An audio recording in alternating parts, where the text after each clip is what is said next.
Why is sales what you Oh, do? What is this thing for you? Why is this the thing that makes your socks roll up and down? it was actually a beautiful sales conversation that changed everything for me. When you hear yourself speak the words like, wow. And Yeah. it is my goal to show people how they can have gorgeous, gorgeous conversations and really be an instrumental part of someone else's transformation. I'll even share two things never to do as well. Oh, But I love it. Yes, please share what not to do. Yes, okay. please. Okay. I love it. I love it. Hey guys, welcome to episode 211 of the Game On Girlfriend podcast. Today I get to bring you yet another beautiful human being that I have personally hired to work with, Jamie Gulino Davis. She is so much fun, and this woman knows sales more than most people will ever know sales. And you guys know I consider myself a sales expert as well. There is a take and a joy and an excitement in Jamie when she talks about the extraordinary, beautiful world of sales. And I think you're really going to enjoy this conversation. Now, there are two things that Jamie talks about one should never do in a sales call. Please perk up your ears for that because it is so valuable. And I also love her story about how she knew it was time for her to focus on something else. Because honestly, isn't focusing on sales like who does that? Right? Really amazing humans who are like, I like to sell stuff. That's not everybody. We know so many people start these extraordinary, beautiful businesses, and then they're scared to sell, and understandably so. But what actually had Jamie realize this was her world was the way someone sold to her. It's such a beautiful story. I hope it helps transform your relationship to sales just by listening. Jamie Gulino Davis is the creator of StandOut Sales and a powerhouse of knowledge, experience, and fiercely positive energy. She brings a warmth and valuable teaching in the areas of high-ticket offer conversations, team development, leadership, relationship building. She's such an expert at relationships and strategic thinking. Since her entry into coaching, she's personally brought in more than $1 million in evergreen sales for personal development company in 1 year. She's curated sales teams that have converted at 70% plus during her 7-figure launchers and events. And she also specializes in live events and sales strategy. So you know what I'm about to say. This could be the podcast that changes your relationship to sales forever. So pop in those earphones and let's get to it.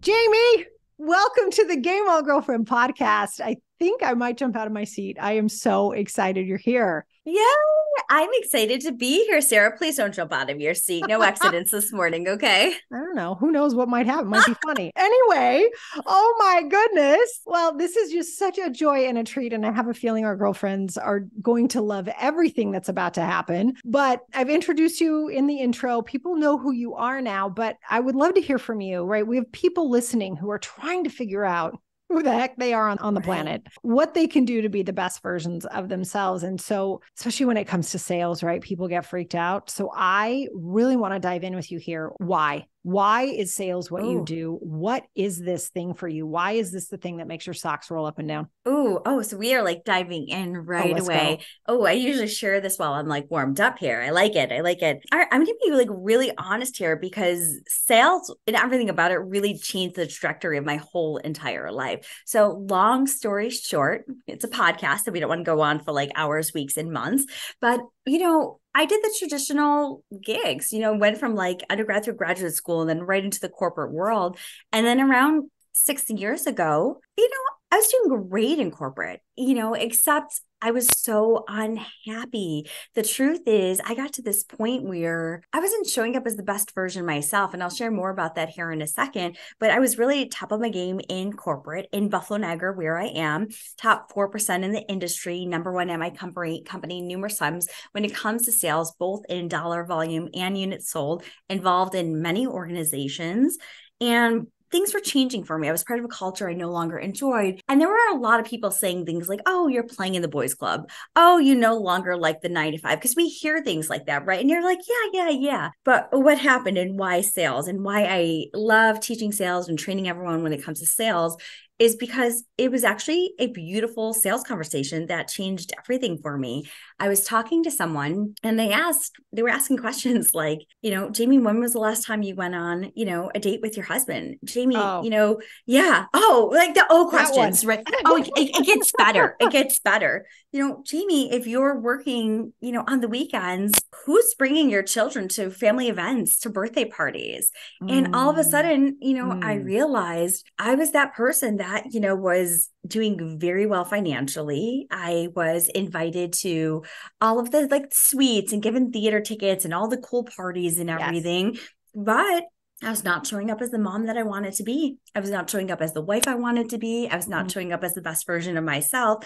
And it was actually very apparent during a sales conversation when somebody was kindly calling me out by asking me these questions. And when you hear yourself speak the words, like answering these questions, and you can hear your own voice. And I'm Yeah. like, whoa. I was like, what am I doing? Why am I doing all of this? What is all of this for if I'm not spending and enjoying the best things with, the people I love most? So my why is because I see sales done in so many ugly ways. And I see so many people Ugh. lack confidence because of the sales experiences that they've had. And Yeah. it is my goal to show people how they can have gorgeous, gorgeous conversations and really be an instrumental part of someone else's transformation. Oh, yes, please. But I think what you said about people having bad sales experiences is so spot on because I think in our experience of teaching, people how to sell more and get better and do all these things, they don't want to because someone was smarmy with them and they've got that behavior collapsed with sales now and they Oh, can't yeah. show up and really transform people. And so you Yes. teaching that, wow, Jamie. Yeah. And we see it, right? We've seen these experiences. I'll be honest, when I came into the online industry, a little over 6 years ago now, it was being taught, honestly. There were some, there's people out there that are still teaching some of this like old school methodology where it's like there's those quick like one liners or, take somebody's like last penny. And unfortunately, those are the experiences that do a couple things. They lower consumer confidence, they leave a bad feeling with everybody, and they actually create more work for us. This is why consumers now need more touch points than ever before as Mm. well. So really, I always talk about like, just sales should feel brilliant. It should feel beautiful. It should feel transformative, no matter what you're selling. It really is providing somebody with something that they're really in need of. That's, like I said, for me, changed the trajectory of my life because I was able to move in this direction. I now get to be with the kids all the time, get them off to school, from school, get to volunteer at the school, date nights with my husband, the So flexibility huge. at home. It's so Yes. huge. So, so huge. Yeah, I mean, well, I know too, because one that balance, right? Because balance is Yes. one of the things you talk about a lot. And I Yes. think it's so missing in two ways, right? There's the way that like you don't have balance, you're doing it wrong, right? So there's like that massive pressure we feel. Yeah. But there's also understanding that the balance goes both ways. There's times we have to balance giving more to a business That's right. so it can run well, right? And then other Yeah. times where we pull back. So I know you have like this amazing philosophy about balance, and I'd love to hear more about it. Yeah, absolutely. And it really goes back to, I always joke and say everyone loves a good acronym. When in StandOut Sales, when I dive deep into the sales training, I use the acronym SALES for simplicity, but also because I basically intertwine the balance. So within the lovely acronym, we dive into everything from like the strategics of sales, the authenticity of it, leadership, energetics, and systems. And then when I think about balance, it's like, how then do we integrate all of it so we can show up the way we want? So for me, balance, I really had to tune in. Some people are like, oh, when I think about balance, I think about this like 3-day work week or work 12 hours on and then off. And balance for me, I really had to get down to the root of like, the why sales, the same thing. For me, balance, when you look at my company values, my number one company value for me happens to be family first. So for Mm. me, balance is a little bit of all of it. It's like, am I making time for, my health? Am I making time for my family? Am I making time for myself? And then by making those times, it's like for me personally, that is my fuel. And I use that fuel to go hard in business, because there are times in business where it doesn't mean like, oh, I'm done at like 5 o'clock, as you know, as a business owner. Sometimes it does mean we have to do a little bit on the weekends or in the evenings after the children are asleep, but not all of the time. So for me, it's really understanding, what is that thing that I personally need? And that's different for everyone. So, you definitely want to tune in and ask yourself, what is it that, fuels me personally? Some people, it's experiences. Some people, it's meditation and journaling. So it's knowing what's right for you, and then making sure that you really incorporate that into the business, because I don't want to, because it is so easy for me. I don't want to be that person that is just, full speed ahead, because I'm really good at going really, really fast. But a fast Jamie is not a good Jamie, because there's major blind spots. So I can never allow myself to get back to that place, which is why balance is so important to me today. And I'm sure many other women as well. Yeah. I love that. A fast Jamie is not a good Jamie. I mean, great for business, but not a good Jamie. It's that whole concept of, can we run on empty? Yes, absolutely. Do we end up crashing in the end? Absolutely. This is like preventing the crash, so that never happens again. Oh, that's so good. Well, I think it's different too when you've actually gone through it. Yes. It's because listen, how many people might be listening right now going, yeah, I know I'm supposed to have balance, blah. I don't even know what that means. Right. But then when you don't have it, and like you get slapped upside the face with the question, like, when's the last time you went on a date with your husband? You're like, oh my gosh. Yeah. Yeah. Well, and it's kind of like the concept of like, if you're listening and you're thinking like, oh, like, I don't really know, I've never had to like go all in like that. I want you to think about this. Like, has there ever been a point where maybe you were feeling a little sick or ill, like, and you're thinking, oh, I just have like a little like stomach bug. It will be gone in 24 hours, but I'm going to push hard. I'm going to work through it. I'm going to continue to do this. And then you end up getting like a little sicker, and you continue to push because you're adamant about moving forward. And then eventually your body's like,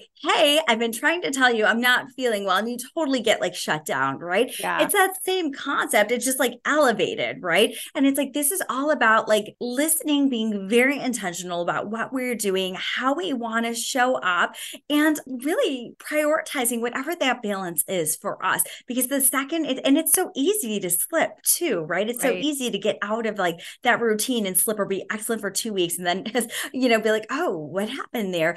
So we have to constantly like work at it as well. Yeah. No, I love that too. We've all done the accidental workaholic thing, right? It's so true. Yeah. And I love the way that you coach, Jamie, and the way that you talk about this, because I think, I have my secret mission to like level up the listening of business coaches in the world, because there's a lot of smarmy business coaches. So it's really frightening what's happening in our industry. But I think what I love about what you do is what the authenticity and the humility with which you just shared of like, dude, I teach this, still happens, right? But it's the way that we can get more and more aware of it, just so the trajectory is a lot more positive over time. And I think inside of coaching, that's what makes really great coaches actually work, is when we pull in clients that way and you talk to people with such honesty about, listen, this is like going to be a lifelong tweak. That's right. This isn't magic. Yeah.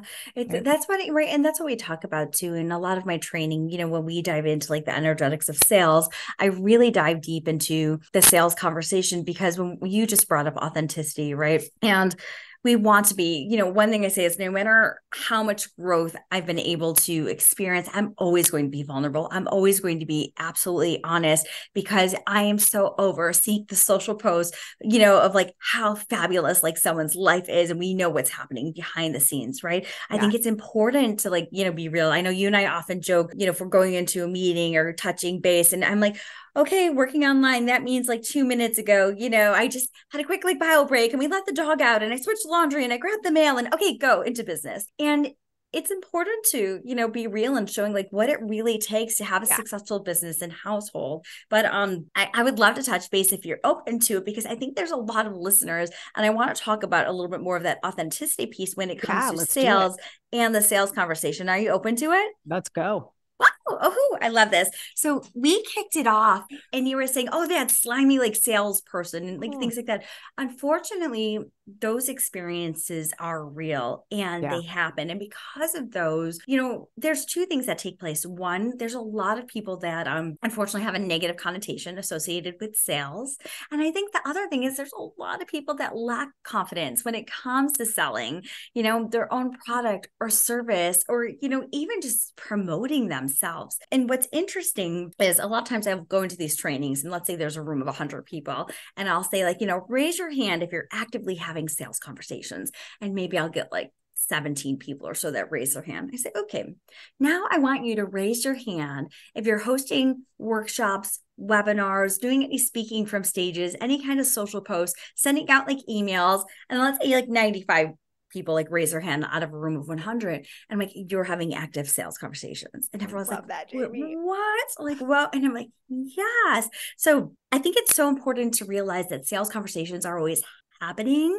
And, to really just have some beautiful, easy like tools like in your pocket to know like, hey, if I'm constantly like doing these 3 things, that they're always going to drive your conversions, but also provide a beautiful transformation like as well. Yeah. It's that last piece I think people miss is if what you're selling helps people, you actually really need to help them get the thing that they need to get what they, it's like guys, it's not about us. And I think that's the hardest part about sales, right? It's not about us. It's about serving. And I say like, I'm like, if somebody, and I'll share those here in a second, if you're open to it, Sarah, if somebody is at your workshop, if somebody is listening to your podcast, if someone is signing up for, a consultation like with you or discovery call, they are looking for the services in which you are providing. Yeah. This shouldn't feel awkward or uncomfortable. This should feel like an amazing opportunity to provide that service and help somebody with whatever that transformation is that you're providing, right? I know, can I share with your audience? Are you open to me like sharing like 3 little tips? Let's go.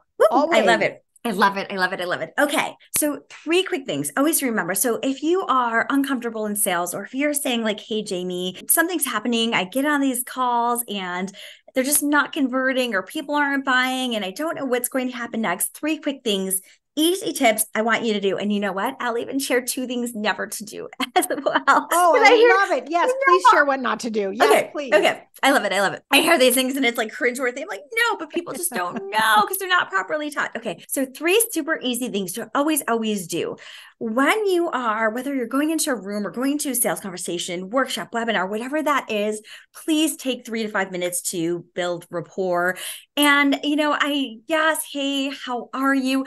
But deeper. We want to connect with people more so than ever. Yes, the pandemic happened. People are longing for connection, but more so than ever, statistically, we're seeing that more touch points are needed to convert a sale. People want to have that know, like, and trust when it comes to making a purchase. So we have to do that upfront by building rapport.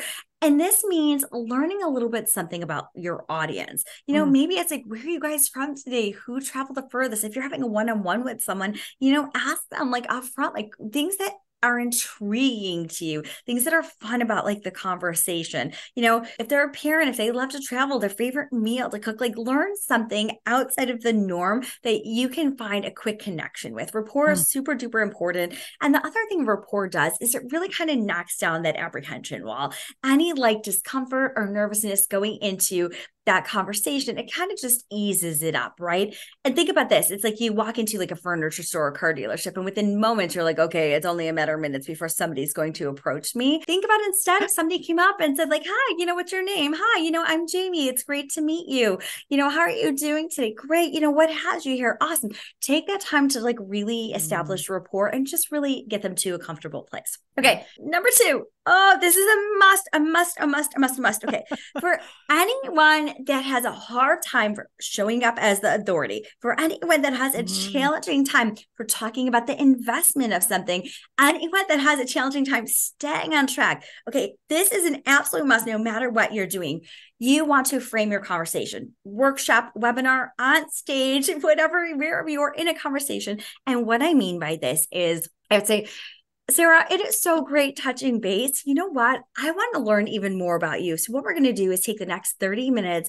I'm going to dive in deeper. I have all kinds of questions to ask you about your life, your business, and in your intentions. And if it feels like I can serve you, I'll tell you a little bit more about what that looks like and what investment is. How does that sound? And Sarah's like, yeah, Jamie, great. Sarah, say that. You say, yes, yeah, Jamie, that sounds amazing. Let's go. Yes. So why is this important? What it does is it takes somebody from that friendly rapport, and automatically it puts you in the form of the authority. You're in control of the conversation. Okay. The second thing that it does is it puts a time limit on it. So if somebody is going off on a tangent, you can easily say like, Sarah, I do feel like we can talk about this all day, but we have about 20 minutes left. So tell me more about this. And you can basically take ownership of that conversation again. The other thing is you already told them I'm going to dive into questions about, your business, your life, and what your intentions are. And again, this would be specific to however you're serving them. So here in a few minutes, I don't have to say, hey, Sarah, can I ask you a hard question about this? No, don't do it. I already said, Sarah, I'm going to be asking you like these questions. And Sarah said, what, guys? Yes, sounds good, Jamie. She said, sounds good. She gave me permission. And then the other thing I said, you know what, Sarah, if it feels like I could support you, I can share with you what that looks like and what that investment will be. You guys, this is brilliant. For any of you, I have listened to so many sales conversations and I've got to the point of the recording where I'm like, oh, this is masterful. It's so good. And here I am 35 minutes in, and then I hear it, the discomfort that comes around the investment. And I'm like, wah, wah. I'm like, no, like we cannot lose it there. And here, so when we're framing a conversation properly, the brilliant piece is you told them that you are going to share it with them. So it's no surprise. They know it's coming. And guess what? If they're still on the conversation with you at that point, they want to hear it. They want to know what it is. The very last thing, and then I'm going to dive into the 2 do nots, pain points. It is so important that we dive into pain points and ask the right questions. And I'm going to revert back to, Sarah opened up. I'm like, Sarah, you're opening up with my why. So I was sharing when we opened up, there were so many people, that were like, oh, Jamie, you're in the 9 to 5. Oh, Jamie, you're in corporate culture, part of the boys club. Yeah, sure to all that. But it took that person to be like, Jamie, who's getting your children on the bus? Jamie, when was that last time you went on a date with your husband? Jamie, is this, are you showing up as the mom you thought you would? Right? Those were my pain points. Ask the real questions. Give yourself permission to ask the real questions. That person did not insult me. That was the first person that I felt understood me. And that was such an easy yes. And let me tell you, I had a huge release, right? And now I'm here serving in a bigger way because of that amazing human being. Right. Right. And I think too, what you said at the beginning about rapport, it creates such an understanding when you ask tougher questions that need to be asked. The trust is there. Yes. Yeah. Like if she would have done such a disservice not to ask you those questions, right? I mean, such a disservice. Well, not only a disservice, but like if someone's not asking the right questions, it doesn't matter how good the offer is. It doesn't matter how accessible the investment is.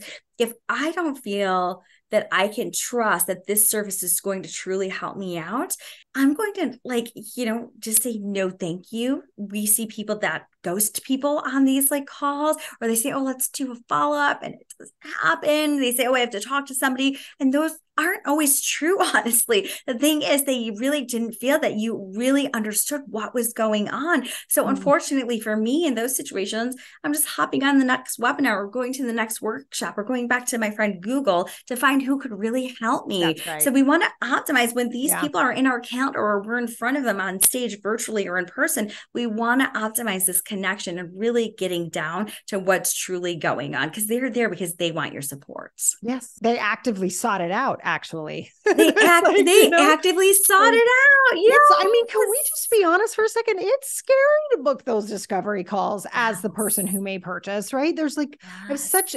respect and compassion for somebody who has taken the step to take care of themselves at that level. Yes. And then we totally do them a disservice by acting like we don't know what to do, or we can't really help them, or I don't really know. And here's my prize, right? Those things that just, I'm going to talk about the here. That's one of my do nots. Oh, yeah. You never laugh when you say your price, right? You led me into that. Okay, you ready? Let's do it. These 2 do nots. Here we go. Let's go. Hit it. I mean, the truth is I can give 20 of these, but I'm going to give 2 because I think people, we're just not conscious that we're doing these, right? So I just want you to be very conscious and thoughtful when you're having these conversations. Okay. Number 1, do nots. Never laugh or giggle. The uncomfortable giggle or laugh. And yes, it happens around the investment. Okay, the investment to work with me is $10,000.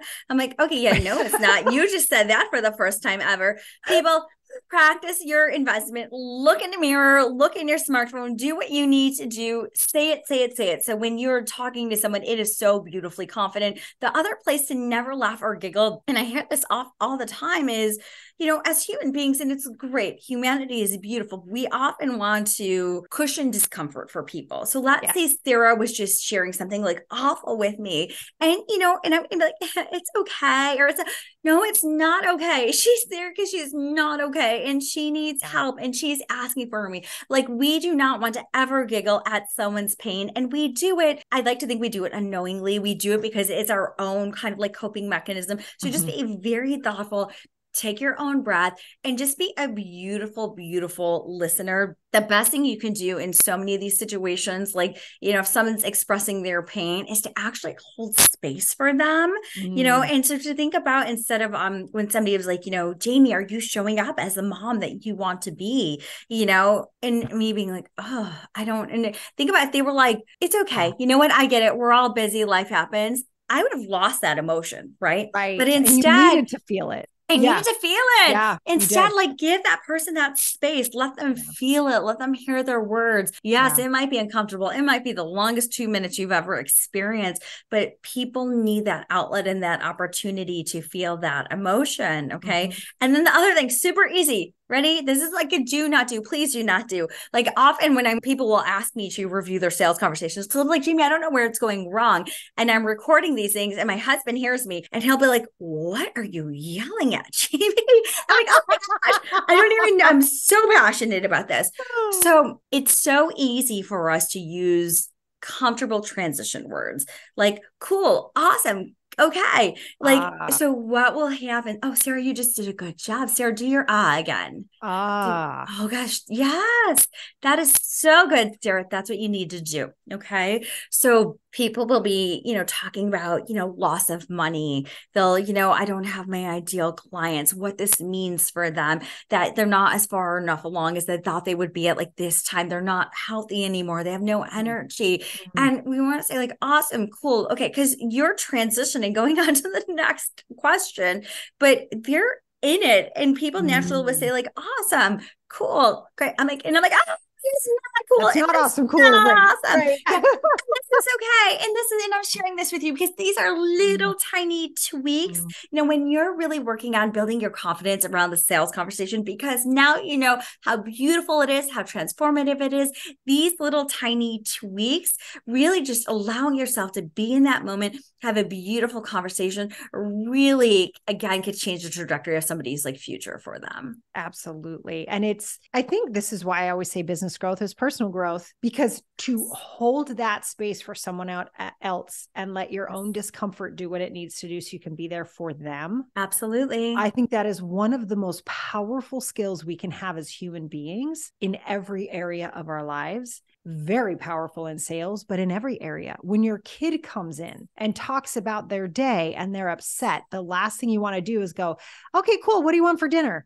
Right? It's like, whoa, be with people. Give them the space. Yes. Be with people. And that's what it's like. I think about that and I'm like, that to me. So when you are afraid of asking what could feel like the tough question at that moment, think about how beautiful it is when you can be so present in someone's life and just hold that space for them. That's sales, baby. That's beautiful. It is sales, right? Yeah. And it's also recognizing the humanity in others, which we don't do enough of. I mean, look at what we've done. Look the word of a year, the word of the lifetime, right? Yeah. Absolutely. Yeah. Oh my gosh. I love this conversation so much. Me this too. Is like happy dance time right now to be talking about the truth of sales, right? Not the salesy, not the tricks, not the one-liners. Those one-liners don't work. And guess what? Those people don't come back if it does work. Like, that's not what you want. That's not forever. Everything I talk about is communication. It's about relationships. When you follow me on social, you'll see people that I sold something to 15, 20 years ago, and they still have love for me. They're still commenting on my things because there was that solid foundation there. There was truth in that relationship, and there was transformation provided because of it. Yes. All day. So love this. Love you, Sarah. So good. Oh my gosh. Yes. Me too, Jamie. Massive. Oh my goodness. Massive love fest. So, but as we're wrapping up, I know you have a free training that people can grab from you. Is that correct? I do. When you go over to jamiegulinodavis.com, thank you so much for sharing. The free training actually dives in even deeper on some of the touch points that I shared today. And there's other goodies over there as well. Dive in, go through it. I expand on them even more. I even do a little bit more role playing everything. And it really, again, I want you to think about when you think about the sales conversation, this isn't something that's just happening when somebody is booking into your calendar. The truth is it's happening all the time, and not just in the online coaching world either. This is happening, at our spas, at car dealerships, at the grocery stores. Yeah. Every single person should be trained when it comes to the sales conversation, because again, it should always feel stunning and beautiful. Absolutely. Oh, Jamie, I love it. I love it. You guys, we are going to have that link under the video if you're watching on YouTube, or in the show notes if you're listening in. Jamie, this has just been such a joy. I'm so thrilled that we got to do this today. Thank you so much for coming and sharing your wisdom with our girlfriends. Thank you so much for having me. I love it. Anytime.